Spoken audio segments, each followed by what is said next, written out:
NBA Straya, how are you going? Hey again. Basketball, give me the ball, cause I'm gonna dunk it, yeah! How good is Coast to Coast Tuesdays? I'll tell you what. Hey, this is NBA Straya, it's Wednesday, hump day, December 3. I'm your host, James Clements, here in Larry Armour Studios, about to smash a million tins and go to see Goldfinger up at the Croxton. That's going to be fun. Hey, Zion's out again. Yeah, Zion. You know the guy who's always out? Yeah, he's out again. Giannis is cracking the sads. That's pretty funny. We'll talk about that. We had some crazy games today, so we'll talk about those in the NBA Straya Game Wraps very quickly. I also wanted to just quickly, we've sort of done this before, but the Zion thing just got me thinking. The top 5 players of the last 25 years who are just like, who completely screwed up something due to injury, right? I'll hit on that. That's going to be a fun one. So we'll do all the awards. That's not a knife, old mate, no mate, Spud of the night, better than Lonzo Ball. We'll do some Giannis, the Unpopular Opinion of the day, and Outback Takehouse. That's a combo. There's an Andrew Gaze Grey MAMBA Award for Outstanding Achievement in the Field of Excellence, and we'll pick and preview some games for tomorrow. It should be a pretty quick one, so I guess we better strap in and get into it, shall we? Yes!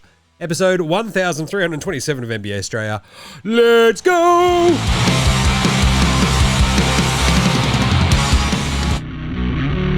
This is Josh Giddey. G'day, this is Andrew Gaze. This is Jack White. This is Joe Ingles. This is Dyson Daniels. This is Chris Anstey. This is Matthew Delvedova. This is Shane Hill. You're listening to NBA Australia. And you're listening to NBA Australia. And you're listening to NBA Straya. You're listening to NBA Australia. And you're listening to NBA Straya. You're listening to NBA Australia. And you're listening and watching NBA Straya. This is NBA Australia. Let's do it. Watch out for the shark attack! You better watch out for the Jim's still not entirely healthy attack, which is pretty crazy. Still feeling a bit nasally, as you might be able to tell, but either way. I'll survive with some beers. It's also lovely that it's warm in Melbourne again. You're like, aha, summer. I saw you, Gavin. But I'm very excited to go to see Goldfinger tonight. They rule, and they're always a great live band, so... more excited about Friday to go, good things, which would be kind of gnarly, Tool, Weezer, etc. But really the, All-American Rejects have pulled out. It's like, I was excited for that, but that sucks. Family emergency, not great. Hey, let's start today's show the way we start every show here at NBA Straya the Daily. Was it a whip around as a gym? Yes, Zion is out. The big rig is broken down yet again. This time, it's a grade 2 right hip adductor strain. So he'll be re-evaluated in 3 weeks, which means he'll be out for 6 and more likely 12, because it's Zion. He'd already missed 12 of their 22 games. It's just, the dude can't take a trick. I'll hit on the injury-bitten super duper stars in a little bit. I think in Onyas. So, the other big one today was that Giannis Antetokounmpo, he deleted all mention of the Bucks from his socials. Do you know how hard that is? Like, it's just really hard. Gonna go through. Like, this is the part that gets me about, like, doing this sort of weird teenage girl shit. It's really difficult to go through all of your socials and delete all of that sort of stuff. I contend he got one of his shithead brothers to do it. Right? He's like, all right, what's your name? Alexis. Yeah, you're the shit one. You can fucking delete all the Buck stuff off my IG. Thanasis, you've got Facey and Twitter. Other one, Costas, you're on TikTok. And everyone's like, oh, well, you are the boss. Giannis. He's like, yeah, goddamn right, I'm the boss. So, anyway, look. Giannis is well within his rights to be shitty at the Bucks. Because they suck, right? In a surprise twist, the team that's hired Doc Rivers has failed to live up to expectations. I, for one, am shocked. Shocked, I tells you. You mean, geez, Jim, you mean that Doc Rivers isn't a good coach? No, he's fucking not. He fell ass backwards into an awesome title in 2008 and has done shit all since. He's just a very friendly bloke that everyone loves. That'll get you far in life. Anyway, Giannis has won the Bucks a title. They moved heaven and earth to get Miles Turner to the point where they buy out Dame Lillard, stretch all that money. The big problem is the rest of the team shithouse. And they've not been able to fucking hit on a single draft pick, it feels like, for a million years. So if I were Giannis, and I am not, just checking. What do you mean, Jim? You're not some sort of Greek Adonis basketball MVP NBA champion? No, not anymore. Giannis could look at this and just go, look, this is all just a bit shit. So maybe trade me now, right? I love Milwaukee, but this is just all a bit fucked. Where would he go? I don't know. Atlanta, they've got a bunch of picks. They've got an awesome pick coming this year. They've got a couple of interesting sort of, give them Zachary Rissachet. As long as you keep like Jalen Johnson and Dyson Daniels, fucking who gives a shit what you give up at that point, right? If you're the Hawks, just go be fucking relevant. You could just send them Trae Young, the Zinger, and 4 picks, right? Maybe. See how you go with that. Rissachet as well. You give him a bit of an upside player. Off you go. Either way, Brooklyn, they've got 1 million picks. They got Michael Porter Jr. Like, good luck with that, Bucks. But the Bucks don't have their own pick next year anyway, so the Bucks are kind of like, oh, God. Memphis, they don't really. So here's Ja Morant. It's like, great. The Spurs is a fun one, isn't it? It's like they've got some young talent. Got lots of salaries to match. Got a lot of picks coming in. People keep tossing around the Knicks. It's just so fucking hard to do that without just going, all right, here's Karl Anthony Towns, bang, done. And I don't know why you do that if you're in New York. And the Bucks, if I'm them, I'm like, he's got to go west. I can't keep him in the conference. It's just like seeing your ex all the time. It sucks, right? When you see that ex-girlfriend just because, like, I don't know, maybe you've still got some mutual mates or whatever, and you're like, this, every time, this is just a pain in my balls. That's what the Bucks would be like with Giannis. So I'd fucking just piss him off to the west. Sacramento are dumb enough to give up everything. What have they got to give, Jim? Not much. But yeah. What would be fun is like just going, how can we get this guy with Ant-Man? But Phoenix are like, God damn it, we've traded everything for Kevin Durant and now he's on Houston. Anyway, Giannis, look, this is one of those weird ones where there's shit like this happens all the time. It's one of those first little moves. More shit will happen in the next couple of weeks. I don't think he'll get traded. But anyway, the other last little bit was Danilo Gallinari. He retired, which is sad because, I don't know, he had a great name to say. I love saying it on NBA Straya. Danilo Gallinari. He was also, there's like a moment in time just etched into my brain prior to so after Gallo's drafted by the Knicks, he's playing for this Knicks team on like a kind of whiter court, right? Not because he's white, just settle down. But like their parquet floor was like a whiter sort of shade in the late 2000s. And it's before the Nuggets, Melo trade, etc., where he ends up on Denver.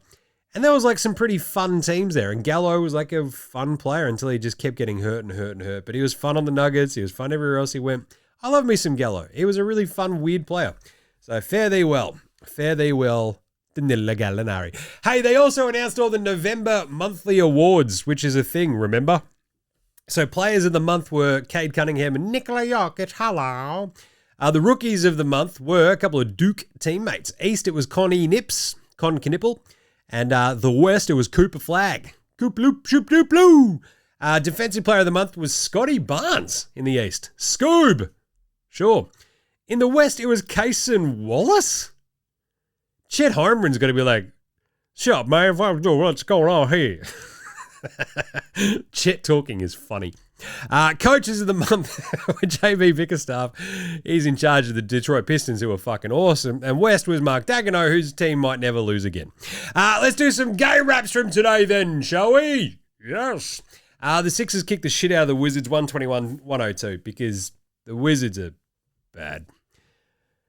The Sixers are fun. When they don't try to do this fucking Embiid shit, they're fun as. Portland put up a very good fight against Toronto, but Toronto ended up winning 121-118.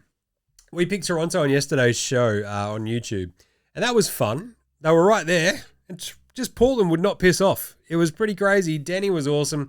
Good old Ute Muster himself. But Scotty Barnes, Brandon Ingram, they were just all too good. Good job, Toronto. Looking awesome at home. Boston beat the New York Knickerbockers of New York City, despite Mikal Bridges having a very, very good game, because Jordan Walsh is apparently the greatest NBA player in the history of the world. Jaylen Brown was also good. He scored like 16 points, 18 points in the second quarter, which is crazy. Then they flexed on him in the third. New York came flying back after being down like almost 20. Put the scare of God into Boston after a 6-point trip thanks to some dumb fouling by the Celtics. Celtics hold on. Good win for them. Memphis falls short in San Antonio, 126-119 in a really entertaining game. I sort of thought that this would be. Memphis didn't quite cover. They were right there at the end, but they didn't quite get over the hump. That's a good win for the Spurs. The Wolves came from the absolute clouds and beat the Pelicans. The Pelicans, I don't know how they lost this, but they did. It was crazy. As I'm watching it, I'm like, they're going to lose this fucking game. And they did. The Pelicans put up 43 in the second quarter on this Wolves team. This is despite Rudy Gobert having his best game of the season, 26-13. Ant-Man couldn't hit the side of a barn early on, then gets wildly awesome. He was fucking immense in the second half, in the OT. Absolutely incredible. The Pelicans got 33 out of Trem. Derek Queen was really good. This was a fun game. Jeremiah, no fears. He was pretty good too. Awesome game. Not much defense. Awesome game. And then the Wolves sort of just ran away with in the overtime. It's like the Pelicans just run out of gas. They're 3-19 and they don't have their first round pick. Yeah, Joe Dumas, you dummy. Oh, but Jim, Derek Queen's good. That doesn't matter. The trade was fucking stupid. The process of everything that they did around that was fucking stupid. Joe Dumas, big old fucking dummy. And then finally, we had an absolute ripper OKC Warriors game, 124-112. Much closer than that final score dictates. They're up 17 at the half, OKC. I'm like, all right, sweet. I'm going to be able to record early. Nope. Golden State came flying fucking back. Got the lead. And then, look, this is one of those things that I harp on all the fucking time on NBA Australia. Expending all that energy to tie it up, to get close again, to fight back into the game, to tie it up, take a lead, whatever. It's so fucking difficult to then maintain that energy all the way to the finish. And OKC end up hitting some big shots down the stretch. SGA is just so fucking cool and calm in these moments where he's just like, we're going to win this game. Shut up. J-Dub had a horrible turnover after a timeout where you're like, oh, that's not good. But they rode it out, no problems. Like, they're just a fucking whirring death machine, the Thunder. It's like, here we go, drive, kick, corner three, boom. Here we go, drive, kick, cutting, boom, Chet, dunk. Like, it's fucking crazy how they do it. Big win for them. Golden State lose Jimmy Butler, not already having Steph Curry. You're like, oh, God. They then fought because of, which Spencer do they have? Cam, one of them. I've got to check this. Pat Spencer. Cam Spencer's on the Grizzlies. It's like who's that fucking accountant who just walked out here onto this court? Is he one of those like fucking San Francisco, I don't know, Silicon Valley types? He kind of looks like it. He's still got his like t-shirt on. He hit a bunch of shots, Pat Spencer. He was massive. Seth Curry was out there making he's like, hey, there's a Curry on the court. Everyone's like, Seth, piss off. But he was really good. He went 6 or 7 from the floor. But they just didn't quite have enough in the end. Good win by the Thunder. Who was the NBA Straya Approved Performer of the night, though, Jim? That's not a knife. That's a knife. That is a knife. Tyrese Maxey against the Wizards had 35 points in 3 quarters. Seriously, went 13-26, went 4-9 from 3. 6 assists, 4 steals, 4 rebounds, torched him. Didn't have to play in the fourth quarter. Jaylen Brown had 42, 4-4 against the Knicks. He was absolutely fantastic in that game. And like, this is the Jaylen Brown that I was yammering on about preseason. I'm like, this is it. Now it's taken like a month and a half, but he's finally gotten to this. His last week and a half have been absolutely stupendous. But Ant-Man, what a game. To get over the line against this Pelicans team that had kind of jumped them out of nowhere. The Wolves tend to roll over in these sorts of games and go, oh, we're going to lose. This is sad. Ant-Man goes, fuck it, not today. Played the entire second half and the overtime. Didn't come out. Had 44 points, 6 of 13 from 3, 16 of 30 shooting overall, 5 rebounds, 4 assists, a plus 14 in 47 minutes. It's a game that went fucking overtime. Every time he did not play, they got their asses kicked. Ant-Man was awesome. That was a great game. And then SGA, 38, 3-4, absolutely carved up the Warriors late in this one. He was immense, but Ant-Man, for me, was the performer of the day. How about Spud of the night, Jim? Spud, Spud, Spud, Spud, Spud, Spud, Spud, Spud, Spud, Spud, Spud, Spud, it is Spud of the night. Spud of the night. We had a few Spuds floating around because, I don't know, you get that on the big jobs, don't you? What do we have? We had an 0 of 6 showing from Johnny Broom. Not great. 1 of 8 for Jamal Shed. He had 5 steals, though, so settle down, Jim. 2 of 11 for Cam Whitmore. Brutal. 3 of 12 for Bub Carrington as well. Now, I think I mentioned on, and I'll tell you what, one of the other dudes actually shot the magic number. So I was saying, I think on the NBA Supercoach, Jim Does Supercoach show, that you just can't trust the Wiz, like, to be cash cows. Like, none of their players, you just like, ugh, I kind of want to trust you, but they'll do something like this and have a horrible night. 5 of 16 for Dante DiVincenzo. Assuming that he was trying to like put up a massive night to pay tribute to his beloved Danilo Gallinari. But he fell short. My favourite, though, was Keyshawn George because he, once again, he's just gone. He's gone and done it again. Keyshawn George. That's right. He's just got a bloody... Did he go back-to-back? I think he's gone back-to-back. Let's check this. He's gone back-to-back. Oh, yeah, it doesn't happen very often. Chill. Woo! 311. He went and shot 311 in back-to-back games. Keyshawn George, 311. Spud of the night. Hall of Famer. Love that. It barely ever happens to go back-to-back. Who was Old Mate No Mates, though, Jim? Old mate, no mate. Old mate, no mate. Old mate, no mate. Old mate, no mate. Old mate, no mate. Old mate, no mates. Who's got no mates today? So I didn't get to this one in yesterday's show. Dylan Brooks managed to... He missed a shot. Got called for a travel anyway against the Lakers yesterday. He was being guarded by Bronny James. Bronny James's father, LeBron James, was sitting courtside because he was also playing in the game. LeBron James, the father of Bronny James, who was guarding Dylan Brooks, LeBron, he gave basically Dylan Brooks the clowning thumbs down, laughing at him for missing the shot / traveling. Which, to me, says that LeBron was clowning Dylan Brooks for being so shit that he couldn't even score on LeBron's shitty son? Have I got this right? Because that's what it feels like to me. LeBron's like, you're so shit you couldn't even score on Bronny. You fucking loser, Dylan Brooks. Bronny James is going to be like, oh, Dad. I loved it. Passing of the night. Scotty Barnes went straight through Donovan Clingan today. I enjoyed that. And then on the other end, Jeremiah Grant hit a massive dunk on Scoob as well. Chet Holmgren absolutely deleted like a couple of shots, I reckon, in that game against the Oklahoma City Thunder. Against the Warriors, rather. To the point where it was on one of the last couple of possessions where even Jamal Crawford's like, man, that's what I do to kids.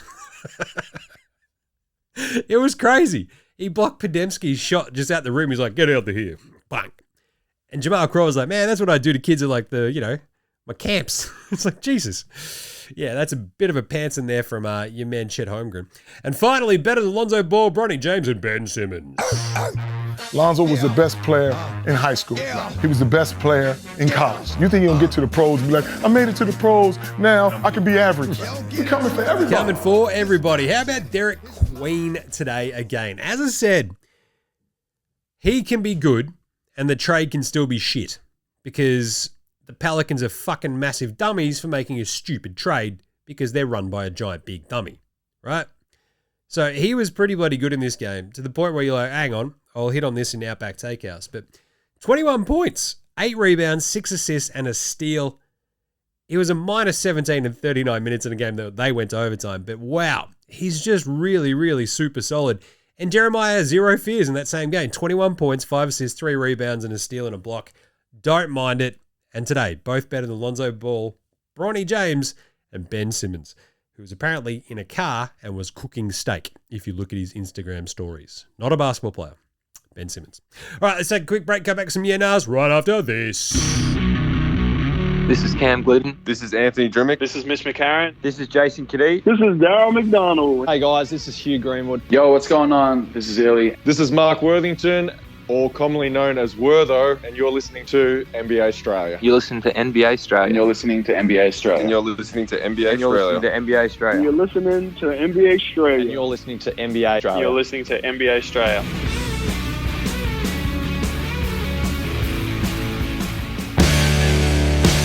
All right, let's do some yeah-nahs brought to you by you. That's right, you can shout us a beer, shout us a coffee if you want.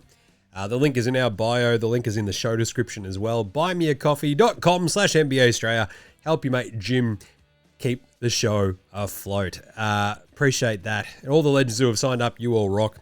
I didn't get to do the exclusive show just yet but we've got one in the bank, I think, so I've got to check that out. Either way, and if you want to help support out the show, if you know anybody else who wants to, sponsor the show, whatever, give them a shout. Tell them to hit us up. Good times. Lots of fun stuff. Hey, man, it's NBA Straya. That's what we do.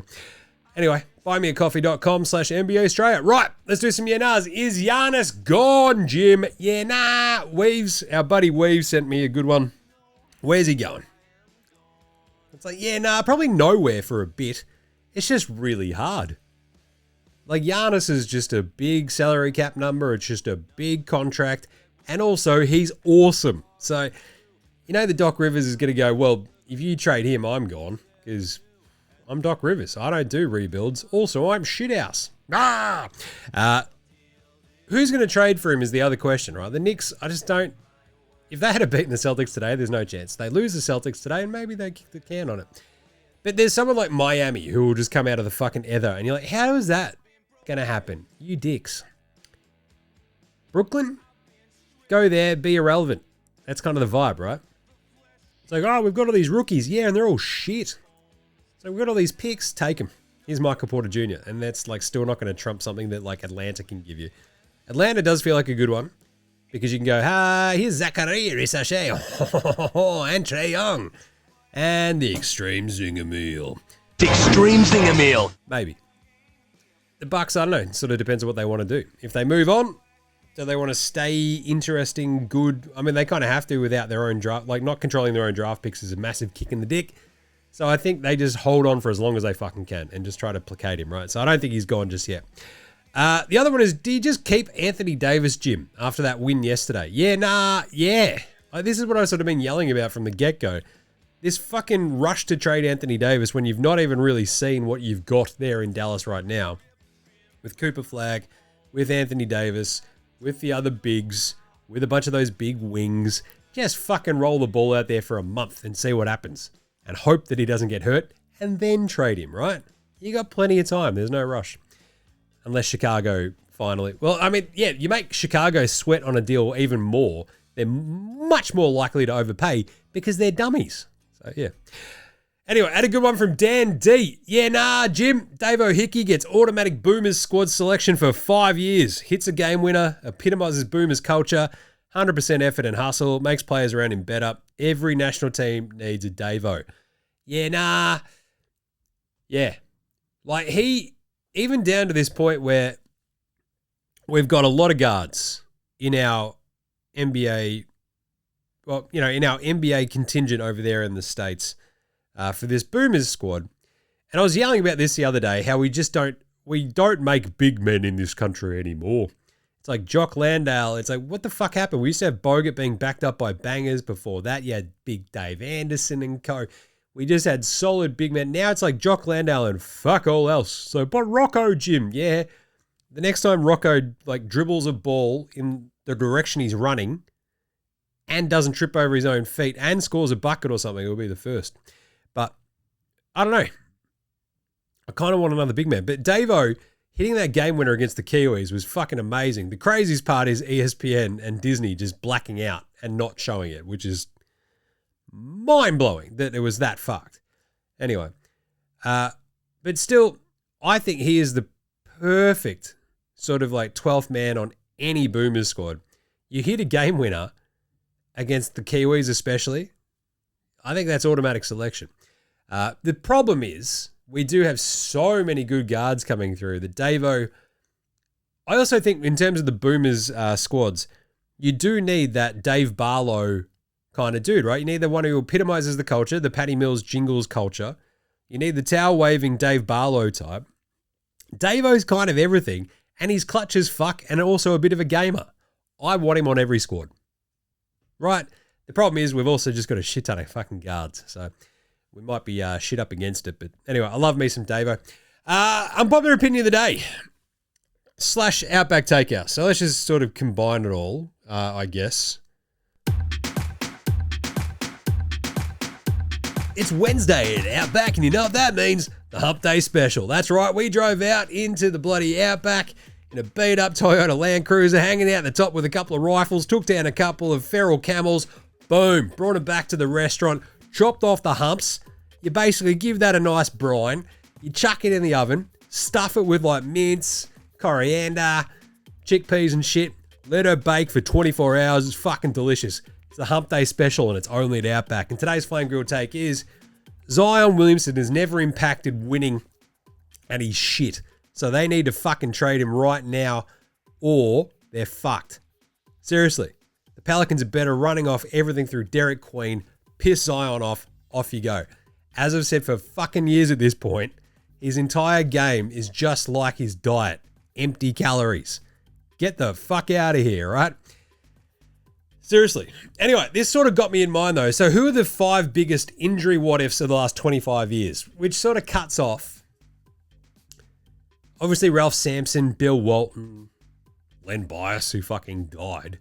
Danny Manning, like with his knee. And even, I'd say like Penny Hardaway, Grant Hill, sort of, like even, like T-Mac is the other one, right? Do you want to have T-Mac on this list as a last 25-year player? Because I think the biggest ones that have been like what-ifs that got derailed by injury, number one with a bullet for me is Derrick Rose. Right? MVP, youngest MVP ever, absolute weapon. Who knows what the fuck he would have turned into if he would have been like a Russell Westbrook, but with a little bit more shit to him. A much better Ja Morant. I don't know. But Derrick Rose was just such a fucking special player, and each time he went down, it was such a kick in the dick. Number 2 is Greg Oden, because the dude played, 82 games total? And it was just fucking crazy. He was so hyped. He was so big, so talented, and it just never happened because Portland should never fucking draft a big man. It's just simple as that. Yao is number 3. He obviously had a lot of success, but he didn't play for a very long time. And those foot injuries for the giant fella, like, it was crazy how much that derailed his career. Jay Williams, you might know him from being a talking head, but he was also the number 2 pick in 2000 and that was the same year. That was the Yao draft as well. Yeah, he was the one who had the motorbike crash. So if you don't know about this, he was like fucking unlicensed, wasn't wearing a fucking helmet, and crashed a motorbike, which you can't do on an NBA contract, and nearly died. And then in his recovery was like suicidal. So not a great situation, but worked his way through it. Obviously never played in the NBA again, but that's a big fucking what if. The weirdest thing is, like, he came out of Duke and he just wasn't that good that first year anyway. Like, he was solid, but he wasn't crazy splashy. But it's like a bit of a what if because it was so disastrous. Brandon Roy is the other big one for me. Brandon Roy, T-Mac. Brandon Roy is like this 3-time All-Star. He has this incredible 3-year, 4-year run, and then is just gone. The knee's just fucked. He tries to come back once or twice. It's just not going because his knees were rooted. He was amazing. Brandon Roy was kind of everything that you needed in a basketball player at the turn of the O's into the 10s. And it would have been amazing if he had have just been healthy the entire time. Just imagining what he would have turned into. Andrew Bynum's another one. What he would have done had he have stayed healthy. We didn't have a fucking dominant center, basically, for the 2010s. Like, as Dwight Howard's doing all his fucking defensive player of the year, dominating shit, Bynum, if he had have stayed healthy and gotten into shape properly, who knows fucking what would happen, right? Throughout that run, throughout the mid-10s. But it was a bit of a disaster in the end for him. Ben Simmons. That's a big what if. Dude was a fucking absolute defensive menace. And then he's gotten in his own head, fucking completely forgot how to play basketball and shoot, and his back's fucked. I'm not blaming Maya Jama, but I definitely am. T-Mac is the other one that you sort of, if you want to put him on this list, like he got injured at that sort of wrong time, right? Just before we'd sort of figured out microfracture surgery, and like figuring out ACL recovery and all that sort of shit. And so he sort of just went from worst to worst to worst. But there was a special moment there, like in Orlando and then Houston for T-Mac, where it's like, oh, look out. But yeah, it's a big what if as well for the last 25 years. But for me, Derrick Rose is just the one where it's like, who the fuck knows what would have happened? Those Chicago Bulls teams were incredible. If he's healthy for that first half of the 10s, who knows what would happen, right? The battles that they had with the Heat were unreal. Anyway, Australian player watch for today. Let's do it. Press the button. Do the thing. Outside of this, we only had like Jock Landale basically play today, right? 10 points, 8 rebounds, 5 of 8 shooting for him against the Spurs. Because no do-up, bub, do-up. Reith up against Toronto did not play coach's decision. And Jingles did not play against the New Orleans Pelicans as well because he's old. And that's it. So there you go. Pretty easy one today. How about the Andrew Gaze Grey MAMBA Award that I promised? It's the first annual Andrew Gaze Grey MAMBA. Outstanding achievement here. Excellent. So this one happened the other day. SGA's got now, we'll better press the other button as well, eh? So SGA's got now, I think, 94 consecutive games with over 20 points a game. LeBron's obviously not scored less than 10 since like 2007, which is still absolutely crazy. But SGA goes, with that 93rd that he had, he went past Wilt Chamberlain as the second longest streak in NBA history. Wilt Chamberlain trailed only Wilt Chamberlain in other streaks of consecutive 20-point games. He had 126. That's the record. So not bad. Wilt Chamberlain pretty good, but SGA is right there, and he was unreal today. The other one was like, I think Luka had against the Suns or whatever. That was his 6th consecutive 30-point game.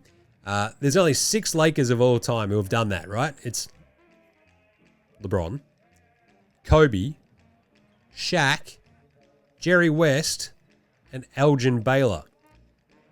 And now Luka. That's pretty bloody good company. I'm just saying. It's like 6 of the best players of all time. Well, yeah, 5 of the best players of all time and Luka. Which is crazy. That's pretty bloody excellent, Jim. I know. Hey, let's do a Paddy Bill's Game Day Baller Game Day Twitter check-in and see what Paddy's been up to. There's a lot going on over there in Hawaii. And Paddy has been updating everybody on it. They've changed the layout of Instagram, so I'm just all freaked out. Anyway, let's have a look at his stories. There you go. Afternoon work in the gym. Doing some shooting. Pretty good. Looking good. Looking schmick. Hitting some shots. Good reps. Good reps, mate. Good reps. And then it's league week. So, University of Wise men basketball at Stan Serif Centre. That'll be tomorrow night. That's pretty good against UC Davis. Free Fat Boys for the first 100 students. That's pretty good. Hell yeah. All right. How about some game previews for tomorrow? Game previews. Thanks, Inadvertent Bane. Not a problem, Jim. How's it all going? Oh, not bad. Slowly recovering from this cold. Pretty excited to go to the gig tonight. Should be all right. Anyway, you can find all of our picks over at Dabble.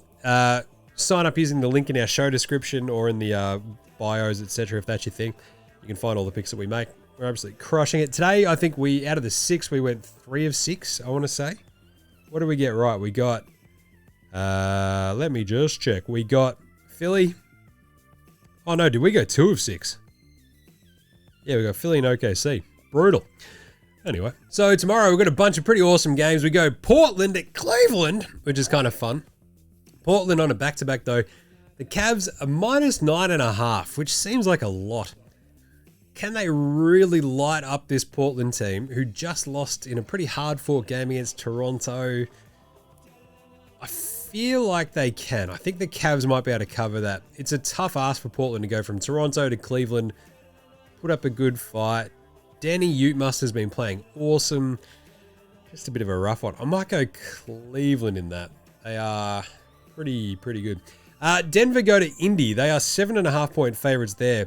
They will probably be without Jamal Murray as well. He tweaked his ankle. So I'm going to go Indy plus 7.5, even though Jokic will probably have a massive game against Indy's big men, of which there are none. So I'll go the Pacers plus 7.5. Then we have San Antonio at Orlando with the Spurs on a back-to-back. I might go the Magic Men in this one. They are favorites by 7.5. So I'm probably going to go the Magic -7.5. The Spurs, look, they did give an update quickly on, I think, Stephon Castle and Wemby. And they're like, they're not going to be on the flight to go to this game. They might join us at some point on this road trip, but not right now. So I'm going to go Orlando. I'll just make sure that Indy's still plus 7.5. Cavs 9.5. Clippers go to Atlanta. A lot has been talked about with this Clippers team. I think this is a disaster in waiting. This is James Harden in one of the capitals for gentlemen club establishments of America. He's in Atlanta. He's going to go get some of those lemon pepper chicken wings. Magic City, look out. The Clippers are 3.5-point underdogs. I reckon it might be that strip club visit that might fix James Harden, though. I'm going to go plus 3.5 for the Clippers. Let's go. John Collins out for some revenge against his old team, the Hawks. That'll be fun. Charlotte go to visit the Knickerbockers of New York City. They don't have Brandon Spindles-Miller. The Knicks coming off a bit of a rough one against Boston. Travel back down the East Coast. LaMelo's probably going to be playing for the Hornets. I just don't like them without Spindles-Miller, though, right? Like, they lose to Brooklyn the other day. The Knicks, despite even being on the back-to-back, I think I trust them enough to win by double digits. So we're going to go the Knicks. Hornets are bad. Brooklyn, Chicago. The Bulls are 8.5-point favorites against the Nets. I'll take the Bulls. They desperately need like a massive beatdown of a team. I think it'll be the Nets, the cop one, because they're not very good. Like, they're putting up a little bit of a fight. The young dudes are sort of acclimatizing to the NBA, but yeah, Chicago should be too good. Sacramento, Houston. The Rockets are 15.5-point favorites in this. The Kings on the road. That's just a lot of points. Russell Westbrook against one of his old teams. I might go the Kings plus 15.5. The Rockets are really good. They will beat them. But 15.5 is just a few too many points. Like, give me the Rockets to win by 14. There we go. Detroit, Milwaukee. Oh, boy. I'm going to go the Pistons -3.5 on the road in Milwaukee because the Bucks, this Giannis stuff is just going to be ever more painful, right? It's just going to hurt. It's going to stink. It's going to suck. It's not going to get any better. So I'm going to go Detroit -3.5. Look for a big Cade game. And Miami, Dallas. A replay again of the 2011 NBA Finals. Dallas are 4.5-point underdogs at home against the Miami Heat. I'm going to take Dallas plus 4.5 if Anthony Davis plays. If he doesn't, we go on the Heat. So there you go. Nice. That's it. All done. That's all she wrote. So keep an eye on Dabble for all the picks. They all go up there. Check them all out. Follow along if you want. Sign up using the link in our show description and so on. But that's it for today. Quick one because I've got to get out of here and get up to Northcote for Goldfinger. So yeah. We'll be back on deck tomorrow for a quick show, then another one in the morning on Friday before I go to Good Things. So make sure you're around all the show across all the socials, Twitter, Facebook, IG, TikTok, and YouTube. Jump in the comments, say good day, send us a DM if you want to smash through some nahs and stuff. Chuck in the show, let's go. Get around NFL Australia with myself and Gaz as well. That's pretty fun. And Jim does Supercoach. We just put up the NFL Supercoach show. We're top 1% both NBA and NFL Supercoach. So if you're into it, go listen to that show. Rate, review, star, subscribe across all of your podcast apps as well, of course. Why wouldn't you? It's 2025. You know what to do. Help a brother out. Big thanks go to From Oslo for the intro and outro song, as well as House Hats, Joshua Della Rentis, Fascinated Gold Mines, Ramshackle Army, Iowa Section, Green, and Dozers. They're behind all the tunes you hear throughout the show, so smash them all on Bandcamp, Triple J and Earth. all the places you stream your music. Go nuts. NBA Straya Sports Stream Bands. Right, that'll be it. No skid at the end of this one because I got to skedaddle. So we will catch you quickly tomorrow, you dickheads. This is NBA Straya saying, I'll see you at Goldfinger. Get my man cans out. Should be good. Look after yourselves, would you? And later, hoses.